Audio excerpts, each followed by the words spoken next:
Señoras y señores, reanudaremos la sesión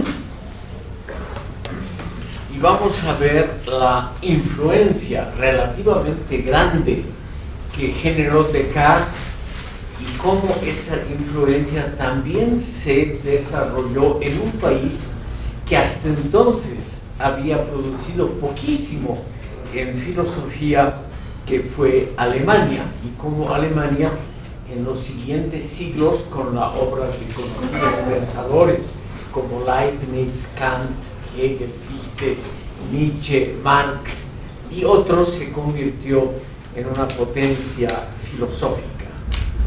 Y todo esto tiene que ver directamente con el racionalismo.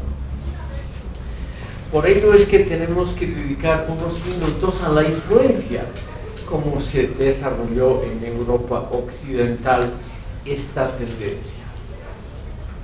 En primer lugar, estimado público, hay simplemente que recordar a ustedes el éxito material de la tecnología, a su vez derivada de conocimientos científicos.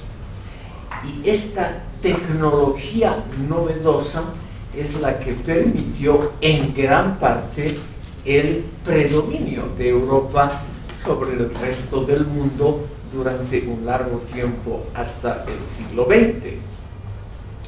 Tenemos, por ejemplo, son simples datos sin importancia filosófica, simplemente para darles a ustedes unos datos sobre el tiempo de aquel. Se mejora notablemente la tecnología náutica. Los europeos desarrollan barcos mucho mejores que los barcos de todas las otras culturas y por lo tanto pueden hacer viajes más largos, son barcos más resistentes y ante todo son barcos que se pueden dirigir más fácilmente que los antiguos. Ustedes naturalmente pueden arguir con algo que está de gran moda en este momento, que es pensar que los chinos también desarrollaron una tecnología náutica muy notable que les permitió antes que Colón descubrir el Nuevo Mundo y otras regiones. Esa teoría está muy de moda ahora. En libros muy usuales en la filosofía, la historia, la sociología, las ciencias sociales del tercer mundo, por una razón muy obvia: mejora la impresión que uno tiene de sí mismo, mejora la autoestima, y nos dice no solo esos malos europeos explotadores, sino nuestros hermanos, los chinos, con los cuales nos identificamos todavía hoy muy fácilmente. Son aquellos generosos que nos dan créditos magníficos, que nos enseñan a manejar el litio y otras cosas. Esos chinos antes que Colón descubrieron América. Pero eso no resiste una prueba empírico-documental. Simplemente los europeos desarrollaron una cierta cantidad de tecnologías, incluyendo la bélica. Aunque los chinos inventaron la pólvora, los europeos encontraron la manera de usarla. Los chinos inventaron la imprenta, sin duda alguna, pero los europeos la convirtieron en una herramienta útil. Entonces, lo que se nota en estos siglos, ya estamos en el 17 adelante, es esa enorme expansión que tiene lugar basada, por ejemplo, en la tecnología.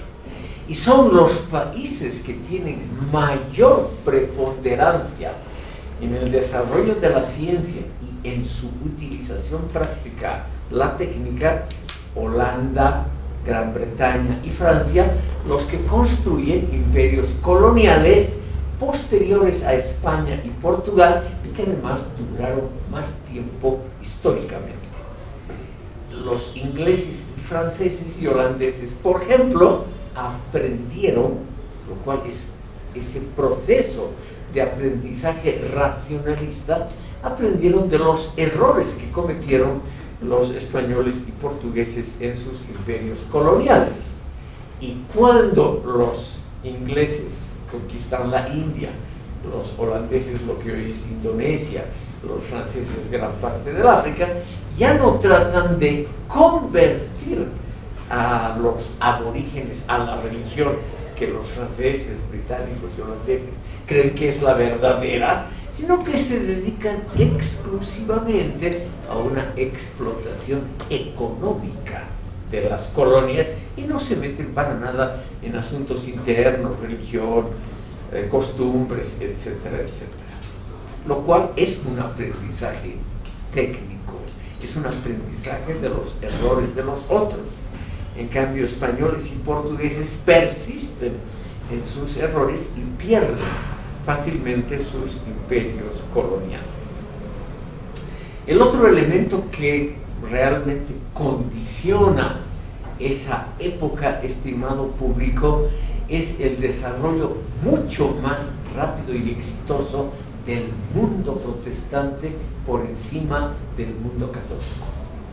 Los católicos no solo pierden la guerra de los 30 años, de 1618 a 1648, la última guerra grande por cuestiones religiosas, sino que los protestantes logran triunfos muy grandes en esa guerra y en el fondo desbancan a España, la principal potencia católica, y la convierten desde entonces hasta hoy en una potencia de segunda clase.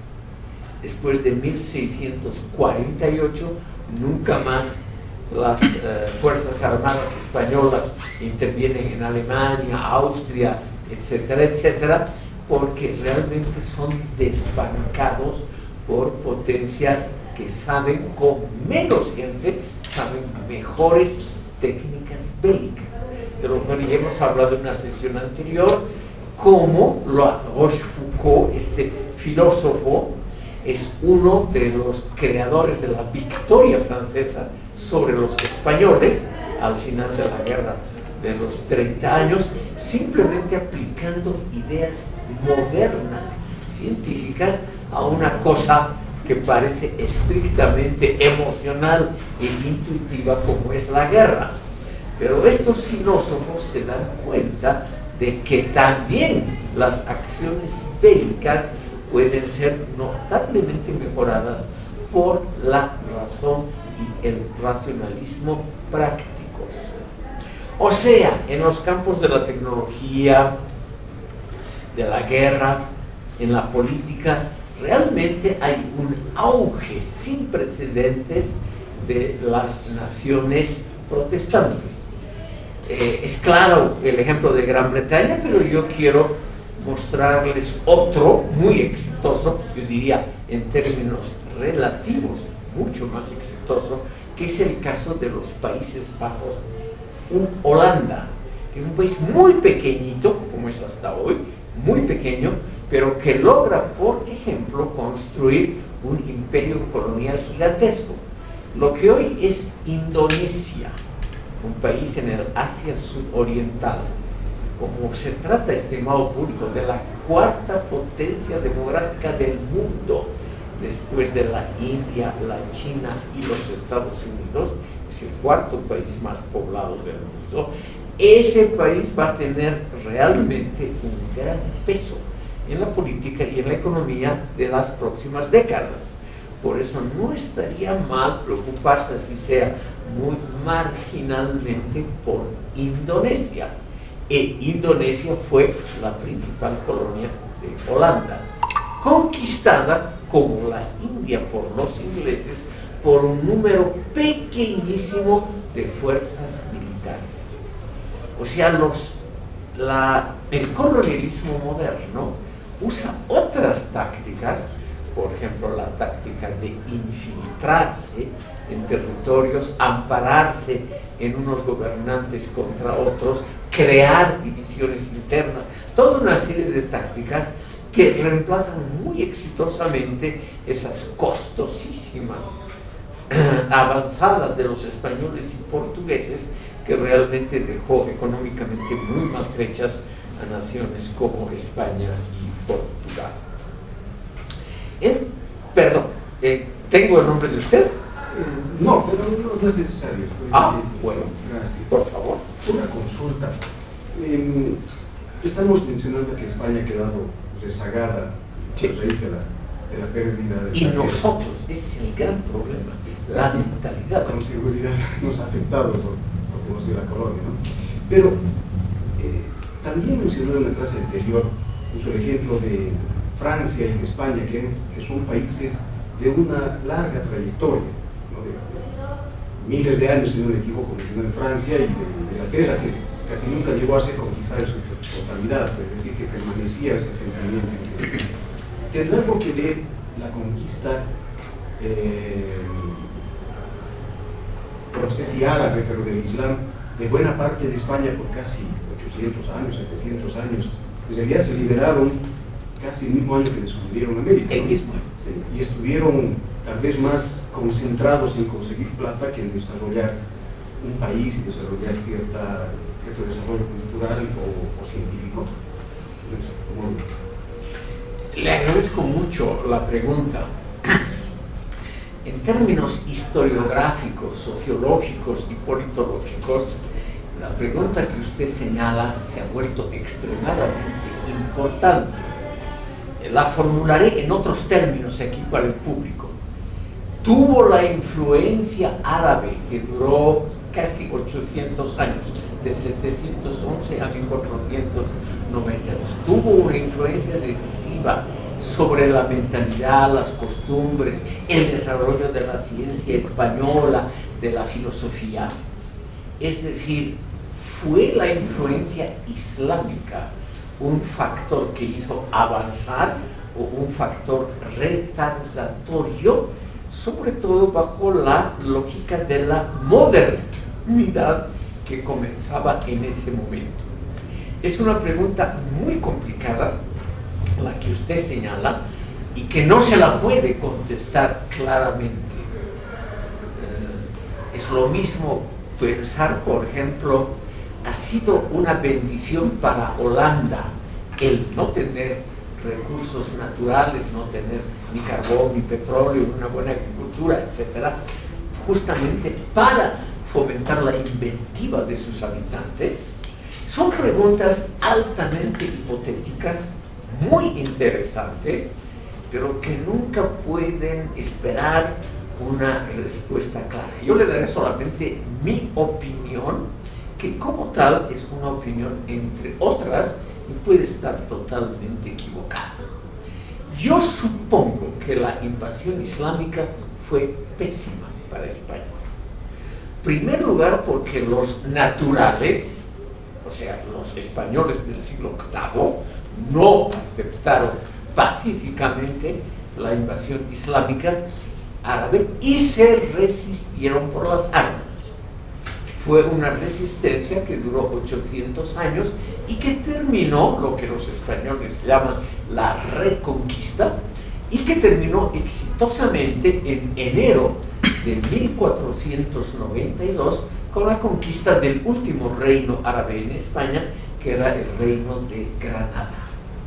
No hay duda, por las dudas para los interesados aquí en el arte, la literatura, etc., no hay duda de la enorme herencia positiva que dejaron los árabes. Hasta el día de hoy, la Alhambra de Granada, la Mezquita de Córdoba, el Alcázar de Sevilla, el Palacio Real de Zaragoza, son obras absolutamente maestras de la arquitectura árabe islámica. En el mundo islámico propiamente dicho, por ejemplo, en Arabia Saudita, hasta que se convirtieron en ricos recién hace 50 años, no hay ninguna muestra arquitectónica de la calidad excelente, de la originalidad y simplemente del brillantísimo diseño arquitectónico y artístico que desarrolló el Islam en España. De eso no hay duda. Pero simultáneamente, el Islam lo que hizo fue impregnar a la sociedad española, sobre todo a la que dominaron la parte del sur, con una tendencia autoritaria profundamente antidemocrática, contraria al desarrollo de la investigación científica. Se puede argumentar, al contrario, que fueron los árabes los que llevaron las traducciones de Aristóteles al árabe y luego al latín, que fueron ellos los que trajeron la ciencia médica, los que desarrollaron la botánica, todo eso. Pero eso fue solamente una pequeña capa de académicos, de interesados, digamos, en el desarrollo del saber. La población normal, el 99% de la población normal sometida a la España islámica era una población ignorante que prácticamente nunca aprendió a leer, una población sometida sobre todo a un régimen político como lo es hoy en Arabia Saudita, monarquías absolutas que no conocían, por ejemplo, algunos adelantos que se dieron en la propia España del Norte. En la España del Norte, por ejemplo, en las cortes de San Esteban de Gormaz o en las cortes de León, se desarrolló un sistema institucional con parlamento, con alguna representación popular. Es decir, pese a todas las maldades que se pueden decir de España, que son muchas, era un sistema más parecido al europeo occidental y en el fondo tenían el núcleo de una cierta democracia, lo cual nunca hubo en la España islámica. La España islámica al mismo tiempo era una España intolerante en términos religiosos. O uno pertenecía al Islam o estaba prácticamente fundido. Y una población que nunca aceptó el Islam del todo, naturalmente se sentía dominada de mala manera, y el rendimiento, por ejemplo, agrícola en la España islámica siempre fue muy inferior a la España del Norte y en general al rendimiento agrícola en el resto de Europa. En una palabra, por la tradición autoritaria, antidemocrática y antipluralista del Islam, creo yo que la dominación árabe significó un atraso cultural para España, porque obviamente, me imagino que ese es tal vez el trasfondo de su pregunta, obviamente esa tendencia autoritaria, antidemocrática, antipluralista del sur de España, obviamente se reflejó algo en el resto del país y sobre todo en la masa de los migrantes españoles que vinieron a América. La masa de los migrantes que vinieron aquí no eran del norte, no eran, además estaba prohibida hasta 1776, hasta las reformas borbónicas, estaba prohibida la inmigración de aragoneses, catalanes y valencianos. Solamente podían venir los de la corona de Castilla, que era el resto de España y sobre todo el sur de España. Ese sur que había estado mucho más siglos sometidos al Islam y a una, podríamos llamar, mentalidad muy conservadora, enemiga, por ejemplo, de la emancipación femenina, claro, una tendencia islámica a la poligamia, al sometimiento de la mujer, como es hoy en Irán o en muchos países islámicos. Y algo de eso obviamente se heredó aquí. Esas cosas no se pueden medir, esas influencias sociológicas no se pueden medir en cifras exactas, pero es altamente probable, y me baso en Octavio Paz otra vez, no hay duda de que aquí ha habido una fuerte influencia de esa población que venía mayoritariamente de Andalucía, Extremadura, Murcia, es decir, de regiones en la España meridional que habían estado sometidas hasta hace poco a la tutela islámica. Y sin duda alguna ha habido una influencia que no ha sido la mejor en términos de modernidad y democracia. Señor Molina. Gracias, doctor. Es interesante cómo hacer la comparación entre la caída de un imperio que ha sido el Imperio Romano, ya sabemos en qué circunstancias, y cómo es que, pero el Imperio Español colonial, bueno, claro que no cae, España hasta ahora está, pero ya no puede decirse imperio colonial como tal, pierde todas estas conquistas que ha realizado. Lo interesante está en que las pierde a manos de otras potencias coloniales, no es el caso de Roma. Y lo interesante está en que, bueno, los hispanistas que se dicen, ¿no?, hablan de una famosa leyenda negra que siempre habla en contra de España y siempre están, bueno, ellos defendiendo al parecer su ilustre pasado, porque presente no lo tienen mucho. Ellos arguyen mucho a lo que las independencias, por ejemplo, latinoamericanas, habrían sido en parte bastante apoyadas por lo que son justamente estas potencias que le hacían la competencia a España. Hablamos de Francia y hablamos de Gran Bretaña en ese momento. Muchas veces se dice esto a costa de la independencia también de 1776 de Estados Unidos, que al parecer dice fue apoyada por lo que es el Imperio Español, en desmedro, claro, de lo que fueron las colonias, las 13 colonias, ¿no? El problema está en que hasta qué punto podemos decir pueden ser palpables o evidentes estas dos versiones que tenemos, diríamos, de la historia. Dicen que es la versión que nos cuentan, es la versión de los imperios que han predominado ante el Imperio Español, y por eso es que esa es la versión que se tienen ahora, y que incluso habrían aprovechado lo que se ha dicho acá, ¿no?, que estos migrantes españoles que han sido de una región determinada no han sido de toda España, y esta especie de espíritu caudillista que han traído con ellos ha sido capitalizado en desmedro del propio imperio colonial para independizar no una gran Colombia, una patria grande como se quería, sino que pequeños estados que muchas veces no tenían sentido de ser, sino que al interior de ciertas funciones económicas funcionales a los intereses de las potencias que en ese momento estaban saliendo vencedoras ante lo que era la decaída del Imperio Español como tal. ¿Cuánto de cierto o cómo podríamos tomar estas versiones para dar un equilibrio en razón de tal? Lamento desilusionarlo, señor Molinero. No se puede establecer en cuestiones de ciencias sociales una verdad absoluta rebatiendo otras versiones. Por lo tanto, no se puede decir, yo creo a ciencia cierta, esta visión de la historia, esta visión de la leyenda negra y de la historia española es la verdadera y las otras son visiones imperiales, falsas o por lo menos tendenciosas. Eso es muy complicado de hacer, yo no me atrevo. Lo que sí le puedo decir es que España hasta 1648 estuvo en guerra contra las potencias protestantes. Por ejemplo, Holanda.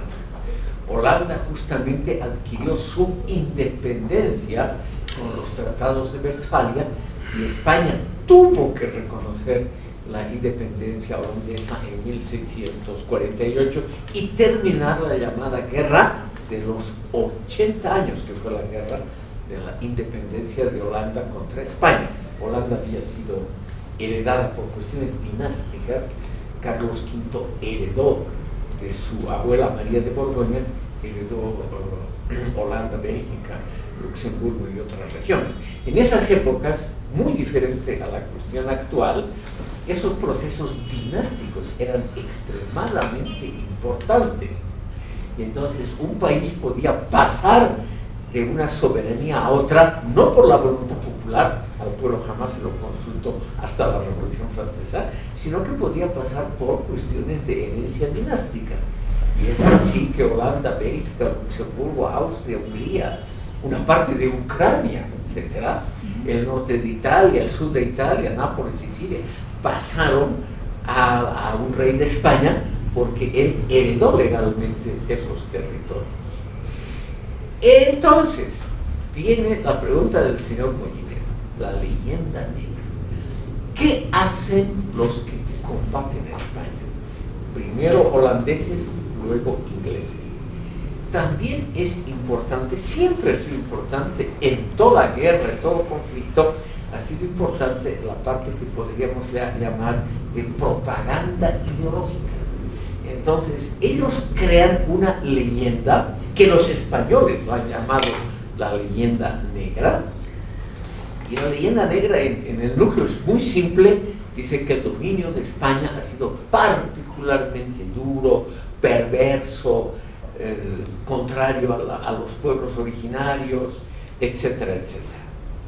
Ahora, como en todo invento humano, hay algo de verdad y hay algo de mentira. Hay algo de verdad porque la colonia española, sobre todo en los primeros tiempos, fue excepcionalmente dura contra los aborígenes, eso no hay duda alguna. Por ejemplo, en las Antillas, hasta el día de hoy, prácticamente no hay población aborigen. No hay indígenas en el sentido del mundo andino, por ejemplo, en Puerto Rico, en las Antillas mayores, menores, etc., porque fueron liquidados por los españoles. Y lo mismo puede decirse de otras poblaciones. Entonces, la leyenda negra insistió para desacreditar a España en esos lados negativos de la colonización, exagerando obviamente los datos. Toda propaganda tiene un elemento de exageración para convencer al receptor de la propaganda. Entonces, lo mejor cuando se hace propaganda es cargar las tintas, como se dice en español antiguo, es decir, en exagerar la situación de acuerdo a los intereses del emisor de la noticia. Los emisores, los que han creado la leyenda negra, justamente exageraron la malignidad de los españoles y portugueses.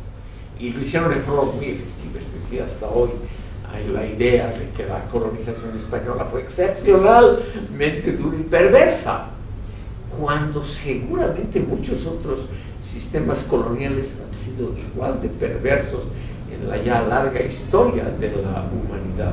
Pensaremos en los mongoles, cuando invadieron gran parte del mundo, o en Tamerlán, o etcétera, etcétera, no han sido angelitos, o la propia expansión del mundo árabe. Estimado público, en 632, cuando muere el profeta Mahoma, el mundo árabe es extremadamente pequeño. Es alrededor de la Meca y Medina, lo que hoy es Arabia Saudita, y un poquito más del desierto. Y escasos 50 años después, ya dominan una gran parte del norte de África, todo el cercano oriente, el Asia central. Poco después, en 711, en ese mismo año, incursionan en la India y en España. Y si no los hubieran parado en la famosa batalla de Poitiers en 632, hubieran conquistado el resto de Europa Occidental. El abuelo de Carlomagno los paró en una famosa batalla y destruyó completamente al ejército árabe islámico y lo hizo retroceder hasta los Pirineos. Y lo mismo pasó con los turcos, que estuvieron 2 veces a punto de conquistar Viena y el Sacro Imperio Romano Germánico. En el último instante fueron detenidos.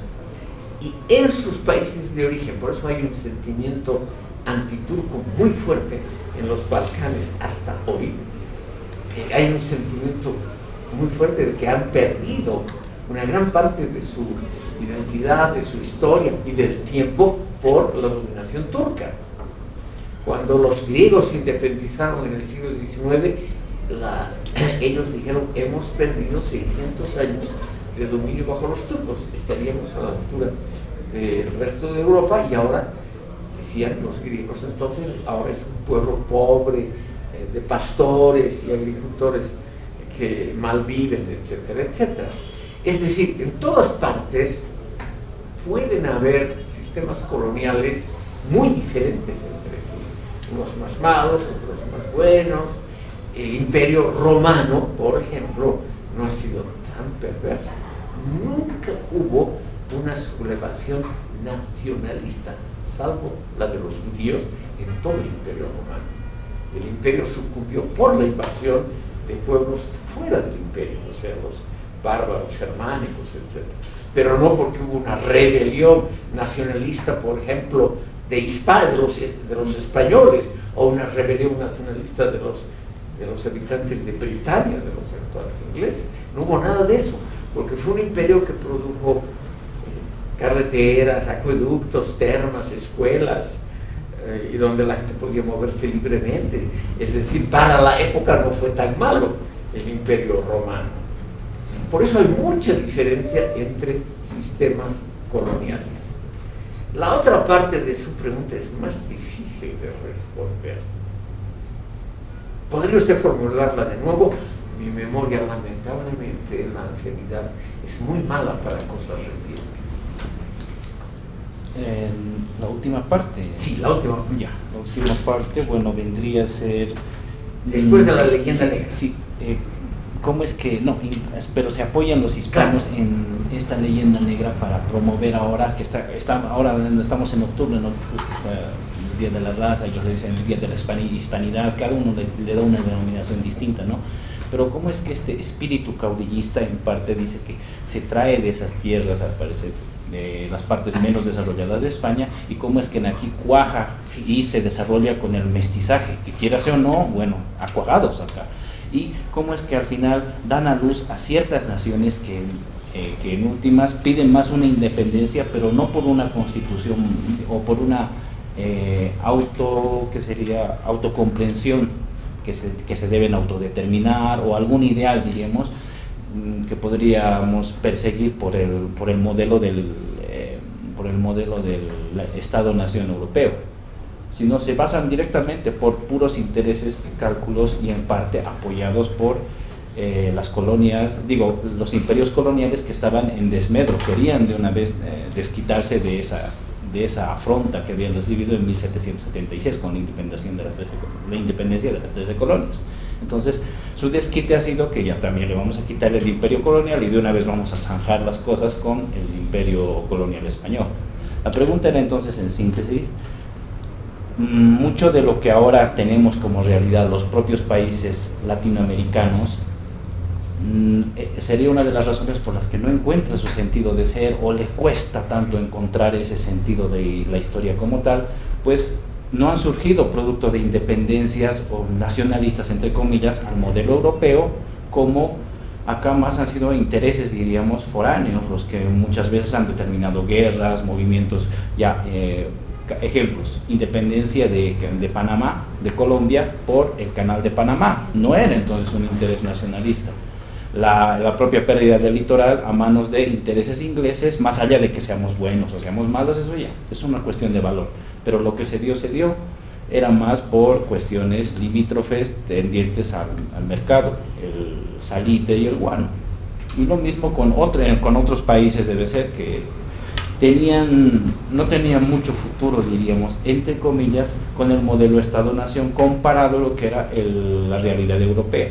Pero al parecer es más un problema quizás de esas herencias que se traen, que quieras o no han afectado, como se ha dicho, primero también, si lo árabe ha afectado al español, lo español por, diríamos, lógica influenciado por eso, ha afectado también a lo que podrían ser nuestros estados actuales, y las dicotomías que a veces seguimos viviendo todos los días, no solamente el estado boliviano, sino todos los latinoamericanos como tal. Señor Molinero, usted nos ha planteado una serie, no una, sino una serie grande de preguntas que en gran parte no las puedo contestar. No soy historiador, no soy experto en historia colonial, y solamente puedo aproximarme a respuestas que seguramente no le van a satisfacer a usted, no porque son diferentes a sus ideas, sino porque son muy incompletas, es decir, carentes de una buena base historiográfica y de datos asegurados, porque no es muy fuerte eso. Lo que sí tiene usted razón es que España y sobre todo Francia apoyaron la independencia de los Estados Unidos. Fuerzas, sobre todo los franceses, mandaron un ejército muy exitoso a las órdenes de uno de los héroes posteriores de la Revolución Francesa, el Marqués de Lafayette, Él condujo ese ejército francés que luchó en la Guerra de la Independencia entre 1774, que empezó en 1983-84, cuando se firmó la paz, y los españoles también.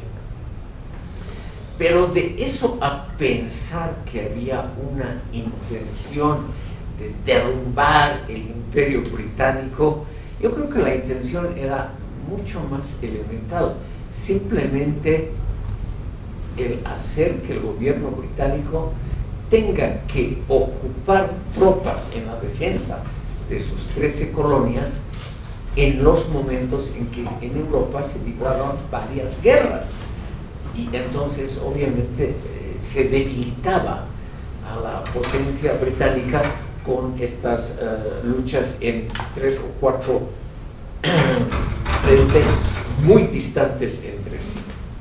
Pero lo otro que usted creo que afirma, que los otros imperios europeos, que eran solamente Francia, Gran Bretaña y Holanda, habrían apoyado a la independencia latinoamericana para dividirse América Latina entre sí, es una teoría muy usual hoy en día. Y es una teoría extremadamente popular, no porque esté avalada por hechos empíricos o por informaciones verídicas, sino por algo mucho más importante. Toca fibras íntimas. Es una teoría que complace a lo que uno a priori ya piensa. Uno siempre, los seres humanos, somos así. Pensamos que el otro, y en este caso el otro para la colectividad intelectual boliviana es la Europa occidental, que el otro es el actor, el agente, el malo de la película, el causante de los males de la nación. Como algunos ejemplos que ha dado el señor Moginedo, la división entre muchas naciones, la falta de una nación histórica, la falta de la patria grande, etcétera, etcétera. Yo tengo el presentimiento, por ejemplo, que los holandeses, pese a tener unas cuantas Antillas pequeñitas, lo que ahora es la República de Surinam, no tenían ningún interés en apoderarse de territorios de lo que es ahora América Latina, porque ya tenían una colonia extraordinariamente rica. Indonesia era realmente una colonia fantástica que además no producía problemas. Nunca hubo levantamientos, nunca hubo nada. Después de la Segunda Guerra Mundial se proclamó sin lucha la independencia de Indonesia, cuando Holanda todavía estaba ocupada por tropas nazis y que no podían obviamente defender su colonia. Eso fue muy pacífico, no hubo ninguna lucha heroica, no hay un Bolívar, un Washington, un San Martín en Indonesia que haya dirigido militarmente la independencia de la nación indonesia contra los malos colonizadores. No hubo nada, es una cosa pacífica. Holanda notó que mantener esa colonia hubiera sido mucho más carlista desde una independencia. Los franceses tenían su colonia en Haití, que la perdieron definitivamente en 1804, cuando ellos reconocieron la independencia de Haití. Y les costó tanto, fue un cuñado de Napoleón, el general Leclerc, el que perdió la vida en el intento de recuperar Haití, que no creo que hayan intervenido seriamente ni por vía indirecta, mandando dinero o algo así, en la lucha anticolonial. Los únicos que podrían haber intervenido son los británicos, pero yo creo más bien que los pocos soldados británicos que han combatido en América Latina por la independencia ha sido del lado de las colonias por la independencia de la misma. En el caso boliviano, el general, este apellido tarijeño, Bardet o Conor Darlacho o algo por el estilo, y no necesariamente con una intención imperialista de apropiarse de una parte o apropiarse del comercio. Es lo mismo a la cuestión de creer que la pérdida del litoral ha sido la nefasta influencia británica, etc.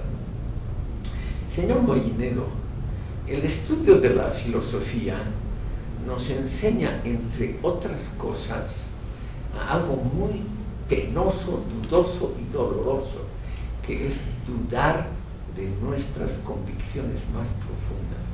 Y una convicción muy profunda es siempre tener un esquema explicativo simple que eche la responsabilidad a agentes externos. Eso en todos los países del mundo y en todas las culturas es lo mismo, echar la culpa a agentes externos. Entonces aquí se dice, no historiadores serios, sino lo que podríamos llamar la historiografía popular boliviana.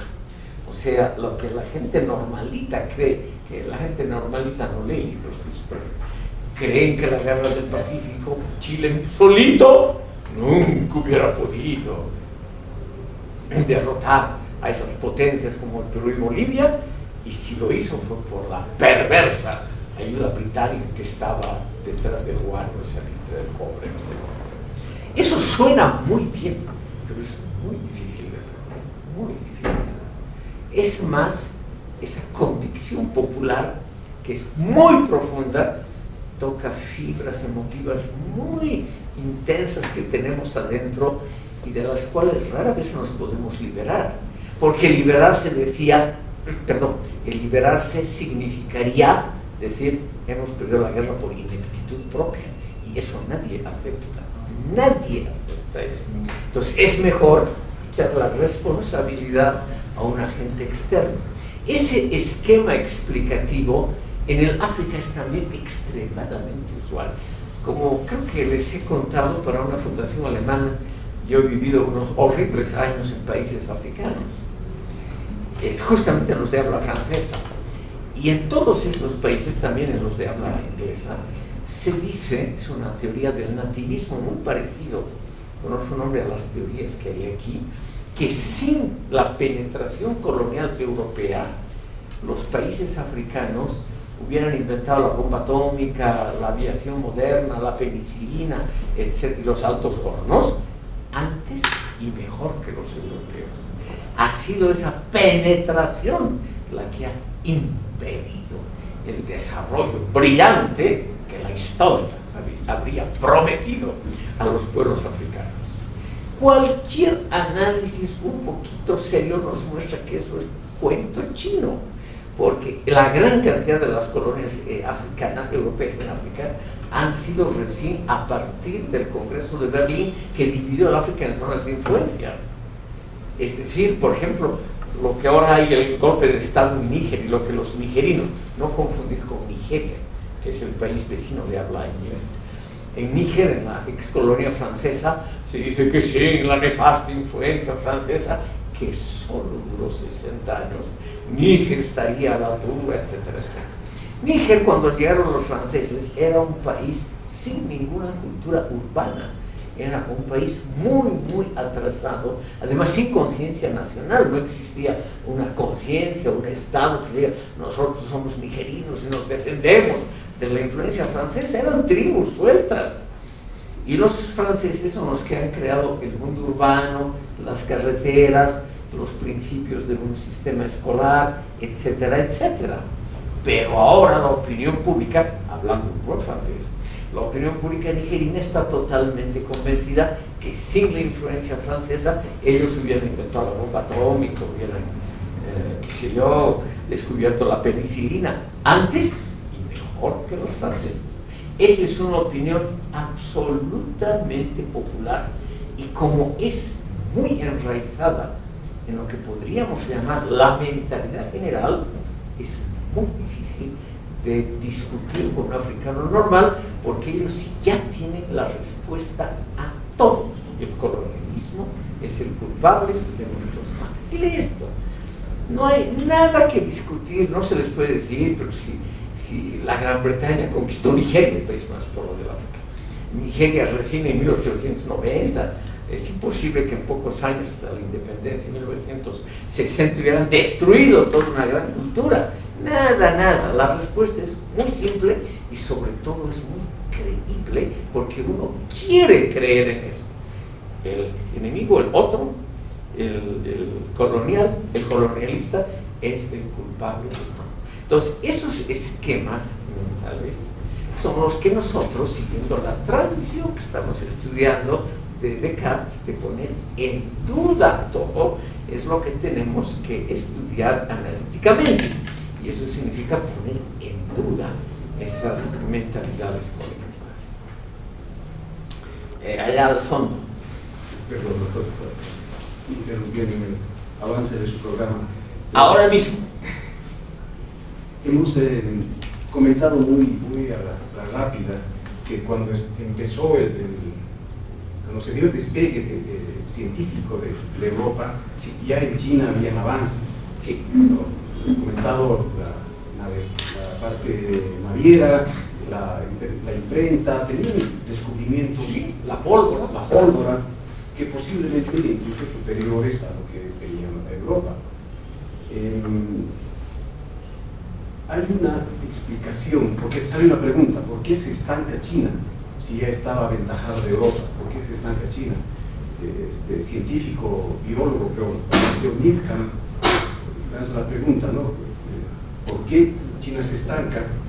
Y hay una serie de explicaciones, posiblemente por el tema de la forma política. Allá es un imperio y el rey decide qué se investiga, qué no se investiga, qué es lo que le interesa, y en Europa es un poco más libre. Existe la respuesta de que no existe propiedad privada, por lo tanto, si yo descubro, es para el rey, no me beneficio nada, y en Europa sí puedo lucrar con mi descubrimiento y con mi invento. Pero también existe una respuesta de cosmovisión. La cosmovisión china, el pensamiento, la religión china, que es principalmente el budismo, Buda es una persona como nosotros que ha sido iluminada y que indica un camino. En cambio, la cosmovisión judeocristiana es más de un Dios creador, y como ha creado se puede entender la forma de la creación, y es un poco el avance. No sé si esa respuesta tiene alguna opinión suya, no sé, me interesaría mucho. Gracias. Mire, sobre la cosmovisión, es decir, que no le puedo decir nada porque no he estudiado la temática.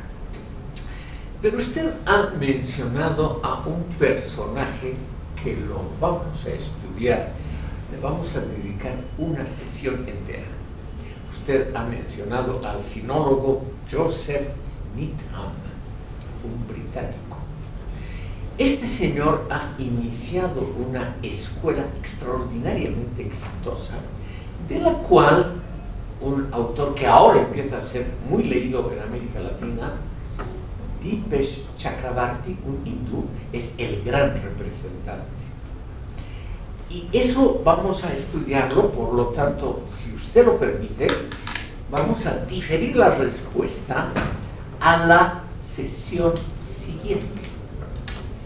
Ahora vamos a terminar con el racionalismo, con Leibniz, y en la próxima sesión la vamos a dedicar a la crítica del racionalismo europeo. Y esa crítica, yo creo que los aportes más interesantes de crítica al racionalismo europeo se han originado en el tercer mundo. O sea, gente que estudió la China, la India, porque esos grandes países, como usted mismo lo ha dicho, se petrificaron. Porque la gran cultura islámica, después de un inicio brillante, realmente se petrificó y nunca más avanzó culturalmente. Y al mismo tiempo vamos a estudiar la crítica actual al racionalismo europeo, que aquí en el ámbito andino es muy fuerte. Hay una muy fuerte y muy interesante crítica al racionalismo como filosofía. Entonces, si usted bondadosamente espera hasta la próxima sesión, ahí vamos a ver con algún detalle. Por razones de tiempo, estimado público, veremos a toda velocidad, sobre todo a un pensador, que es como digamos, el avance y la culminación del racionalismo en Europa, que es el filósofo alemán Leibniz. Ahí tienen ustedes los datos vitales.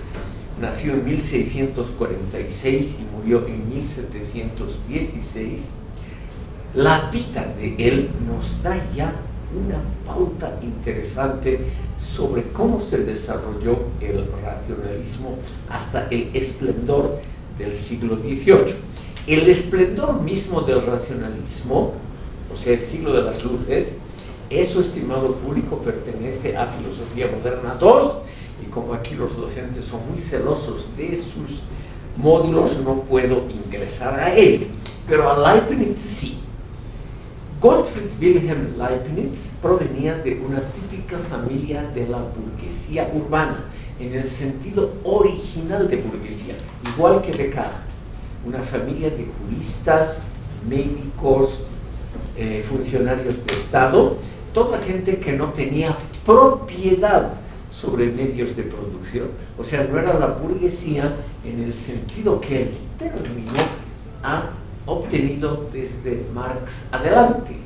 Ahora, la burguesía es la cosa más horrible del mundo, porque han sido los propietarios de los medios de producción, pero en esa época, estimado público, burgués era simplemente clase media modesta, pero con un potencial de desarrollo muy grande. Descartes es el inventor de la geometría analítica. Leibniz, el inventor del cálculo diferencial e infinitesimal. Como ustedes ven, es gente que realmente están inmersos en el desarrollo de algo que ellos creen lo fundamental, las matemáticas. Las matemáticas sería el camino ideal al conocimiento, y ese es un camino deductivo. Leibniz mismo creó la famosa frase: el conocimiento es una cascada de deducciones. Vamos a ver en una sesión posterior, cuando tratemos el empirismo británico, que esa teoría es contradicha por la tendencia a fomentar más bien las inducciones a partir de experimentos y no las deducciones a partir de un modelo mental, de un modelo matemático. Quiero mostrarles un detalle para que vean cómo el racionalismo se hace popular, y tiene que ver con la vida personal de Leibniz. Este señor estudió Derecho en una pequeña universidad perdida de Alemania, pero como era ante todo y sobre todo un brillantísimo conversador, un tipo de una gran irradiación personal, de una irradiación que hoy llamaríamos carismática, pero solo en el plano de la conversación intelectual, nunca intervino en política, él logró ser asesor muy bien pagado de príncipes alemanes. O sea, él no ejerció nunca potestades, por ejemplo, nunca fue rector de universidad, ministro o algo así. Él siempre se mantuvo en la sombra asesorando a gobiernos. Bien pagado, como les decía, pero nunca quiso participar en la vida práctica. Lo más interesante de la vida de Leibniz, estimado público, es que él publicó muy pocas cosas en vida. En vida, en el fondo, se limitó a 2 publicaciones que están sobre la raya: la Novísima Cínica y el libro sobre la Teodicea. Las otras cosas que lo convirtieron posteriormente en famoso, la monadología, los estudios sobre el entendimiento humano, fueron publicados póstumamente por sus discípulos. Él mismo solo se hizo famoso por su estilo de conversación y su notable capacidad de persuadir a otros de cómo había que pensar, qué es lo que había que investigar y cosas similares. Un último detalle de la vida de Leibniz: en esa asesoría él tenía que hacer un trabajo específico y era un trabajo aburridísimo. El mismo Leibniz dijo: es la piedra que tengo que llevar sobre mis hombros. Eran estudios genealógicos, sí. o sea, sobre los antepasados de la casa reinante de Hannover. Él fue durante casi toda su vida asesor de los príncipes electores de Hannover, y estos señores tenían pretensiones sobre estados italianos y sobre otros países. Y esas pretensiones había que probarlas primero por genealogía. Entonces el pobre Leibniz tuvo que trabajar años de años. Claro, lo hacía con la mano izquierda, nunca terminó esos trabajos. Siempre sus empleadores le decían, ¿y cuándo va a estar esto listo?, etcétera. Y él siempre daba largas a la cosa. Pero un trabajo sí lo terminó. Y él demostró que la casa de Hannover era la heredera del reino más apetecido del momento, de la Gran Bretaña. La familia reinante hoy son los descendientes directos de la casa de Hannover, que simplemente cambiaron el nombre a Windsor durante la Primera Guerra Mundial, porque Hannover obviamente sonaba muy alemán y la Gran Bretaña estaba en guerra contra Alemania, pero es la misma familia. Él evidentemente en eso tuvo mucho éxito. Él probó que los Hannover deberían heredar el trono de Gran Bretaña, y cuando la reina Ana murió sin sucesores, sin hermanos, sin ningún pariente cercano, los Hannover subieron al trono de Gran Bretaña hasta hoy. Por lo tanto, se puede hablar aquí de un intelectual que ha tenido un pequeño éxito político. Estimado público, el primer libro puede interesar a ustedes. Novissima Simica, en latín, significa en castellano novedades sobre la China. Leibniz fue el primer autor que se interesó profundamente por la China, publicó ese libro sobre la historia y el tema que le interesa aquí a nuestro amigo del fondo, sobre las capacidades inventivas de la China. Justamente sobre esa temática publicó este libro Novissima Simica, que ha sido posteriormente muy utilizado por otro gran conocedor de la historia china, que fue Hegel. Hegel utilizó para su filosofía de la historia ampliamente esos conocimientos sobre la China. ¿Qué nos dice, estimado público, este señor Leibniz? Nos dice lo siguiente: los seres humanos no somos perfectos, pero somos perfectibles. Él hizo para los seres humanos y para todo lo que nosotros producimos, y también en el fondo para el mundo físico, hizo esa separación entre lo perfecto y lo perfectible, o sea, lo que puede llegar a ser perfecto en el futuro con un esfuerzo generalmente propio. Y esto, estimado público, la perfectibilidad que tenemos nosotros, ustedes, jóvenes, estudiando esta cosa tan aburrida como la filosofía, esa perfectibilidad es la que nos acerca a Dios. Es una idea que luego la toma Hegel. Nosotros nos diferenciamos de Dios solamente en un dato, claro, es un dato fundamental. Dios es eterno y nosotros somos perecederos en algún momento. Chao a la vida.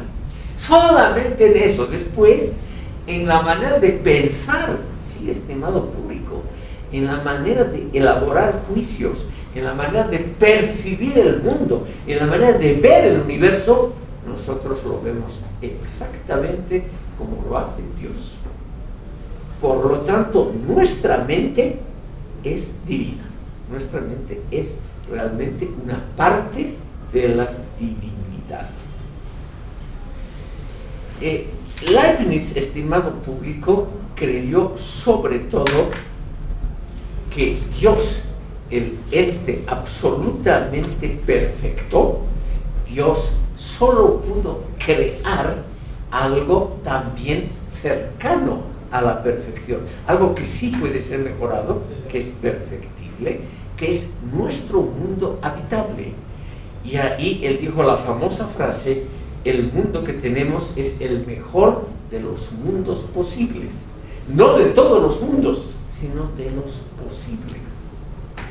Esta famosa frase fue luego parodiada, o sea, criticada por Voltaire en su obra más famosa, Cándido. Cándido es un personaje que se hace la burla de esa idea de que vivimos en el mejor de los mundos posibles. ¿Y por qué es el mejor de los mundos posibles nuestro planeta? Porque es perfectible.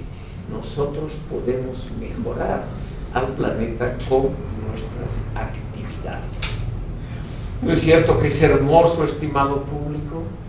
Nosotros participamos de la esencia divina, sobre todo los filósofos y los estudiantes de filosofía, porque pensamos, estimado público, por ese hecho de que podemos percibir el universo entero pensando, lo hacemos exactamente como Dios. Entonces, esta noche, cuando ustedes se vayan a acostar, piensen en eso, estimado público. Ustedes son seres cercanos a lo divino.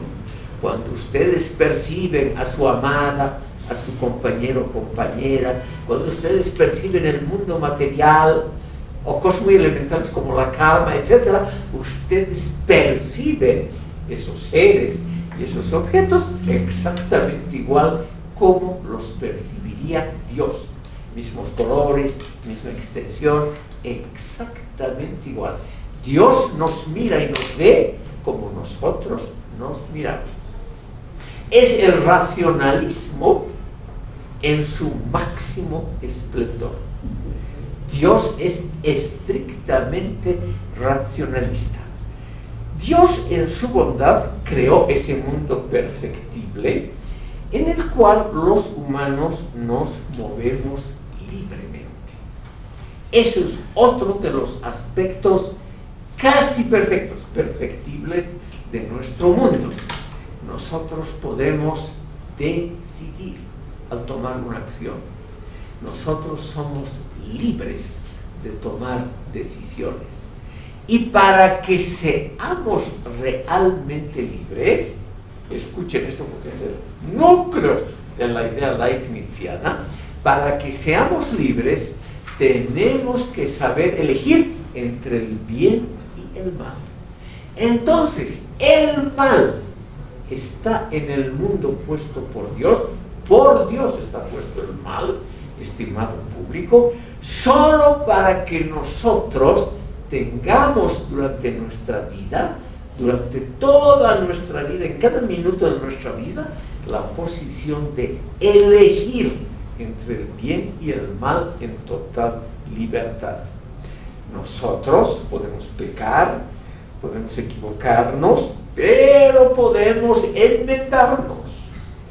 Podemos actuar con plena libertad y apoyados en la razón, podemos tomar decisiones que tal vez no sean correctas, pero son libres. Entonces, Dios y nosotros tenemos esa capacidad de decidir entre el bien y el mal. Dios es perfecto, pero no todas sus obras son perfectas. Por ejemplo, una obra de Dios es ponerlo al diablo y al mal en nuestro mundo, para que nosotros cada día ejercitemos nuestra libertad. Entonces, esta noche, estimado público, ustedes pueden decir a su compañera, compañero, vamos a hacer el amor libremente porque yo lo decido sola y exclusivamente basado en argumentos racionales. Y por lo tanto, en el momento de elegir hacer el amor, estoy haciendo una decisión de origen divino. Me acerco a Dios cuando lo decido libremente. No coaccionado por ti, no obligado por el compañero o la compañera, sino cuando lo decido en forma completamente libre. Entonces, estimado público, hacemos un acto moral, un acto ético, porque lo hemos hecho basados exclusivamente en un sopesar de razones. Les pongo este ejemplo porque es lo más usual y es uno de los actos que en la opinión popular está mezclado con el pecado, con el mal, con la tentación y con otras cosas. El Leibniz, en cambio, que siempre fue soltero, nunca tocó a una mujer. Hombre sabio, nunca tuvo hijos, nunca se involucró con mujeres, etc. Porque él creía que Dios nos ha puesto ante esa posibilidad precisamente para que nosotros actuemos en total libertad. Obviamente lo hacemos, como dice Leibniz, con miedo a equivocarnos. Pero es el mismo miedo que probablemente tuvo Dios al crear el mal y el diablo. Tal vez dijo, me estoy equivocando. Como ven ustedes, Dios y nosotros somos algo parecidos en la racionalidad, en la capacidad de perfeccionarnos. Cuando nosotros construimos sistemas sociales, según Leibniz, cada vez más avanzados, por eso él tenía una opinión muy buena sobre la China. Cada vez más avanzados, nosotros estamos perfeccionando la totalidad del universo. Ustedes, al estudiar filosofía y al intentar cada día saber algo más, están perfeccionando la totalidad del universo. Lo cual suena muy bien, ¿no es cierto, chicos? Entonces yo creo que le van a tener ustedes mucha simpatía a este pensador. Terminaremos explicando un detalle más de este problema, estimado público, que se llama la Teodicea, que es el libro más famoso de Leibniz, está anotado aquí. Por las dudas, para que vean ustedes cómo la cultura llega retardadamente a algunos países. Leibniz escribió solo en francés y latín, no escribió en alemán. Todas sus obras son o en latín o en francés, que eran los idiomas cultos de la época. Él no escribió nada en alemán, que todavía en la época de Leibniz era considerado un idioma inferior. El señor Gómez. Sí, profesor, pero creo que todo esto es herencia desde Descartes, Claro. en el sentido de la causa eficiente. La existencia de Dios respecto a la causa eficiente. Son las mismas palabras con la explicación misma que se han pronunciado ustedes respecto a Leibniz. Creo. Sí. Es el heredero, ¿no? Pero es el heredero que, según él, Leibniz mejora a Descartes. ¿En qué sentido? En el sentido, por ejemplo, en las matemáticas, según Leibniz, Descartes crea la geometría analítica, que es un buen peldaño, pero no se compara a la creación propia, al cálculo infinitesimal y diferencial. Respecto a Dios, a la existencia de Dios. La existencia de Dios para Leibniz es el ejemplo de que nosotros podemos primero imaginarnos a Dios. Los animales no se imaginan a Dios. Por lo tanto, no tienen razón como nosotros. Y al tener nosotros la idea de Dios, quiere decir que participamos en la esencia divina. Si no, no nos podríamos imaginar los aspectos esenciales de Dios, que son la omnipotencia, el poder hacer todo, la omnisciencia, el saber todo, y la omnibondad, la bondad total. Y el infinito. Nosotros somos los únicos que nos podemos imaginar esas características de Dios. Ningún animal, por más simpáticos que sean, pueden hacerlo. Creo que aquí... ¿Ya han anotado su nombre? Meléndez, adelante. ¿Hay algún racionalista que no cree en Dios, que sea ateo totalmente? Sí, la mayoría, claro. Por ejemplo, Leibniz mismo. Él creía en Dios y habló mucho sobre el tema y escribió la Teodicea. Nunca visitó un servicio religioso, nunca tuvo nada que ver con la iglesia protestante de su lugar, nunca se interesó. Era una religión estrictamente intelectualista como Kant y Hegel. nunca tuvo el más remoto interés por prácticas religiosas, por rituales, por instituciones, etc. Y esta tendencia que existe a tratar de explicar la existencia de Dios en todo el racionalismo, en realidad, Algunos. sí tiene que ver con el dogmatismo cristiano de su época, supongo. Seguramente, en esa época todavía era, sí, tiene usted razón, señor Melendres, la época es definitoria. En esa época todavía ser ateo era muy improbable, solamente hubiera traído dolores de cabeza. Entonces tenemos aquí a una serie importante de pensadores que todos son tibiamente cristianos, tibiamente, como estos pensadores. Descartes tampoco no tenía casi nada que ver con la iglesia realmente existente. Chicos, por razones de tiempo, ya han pasado las 9, aquí haremos la pausa. En la próxima sesión vamos a terminar, falta muy poco de Leibniz, porque en el fondo es simplemente una derivación, eso sí, importante de Descartes.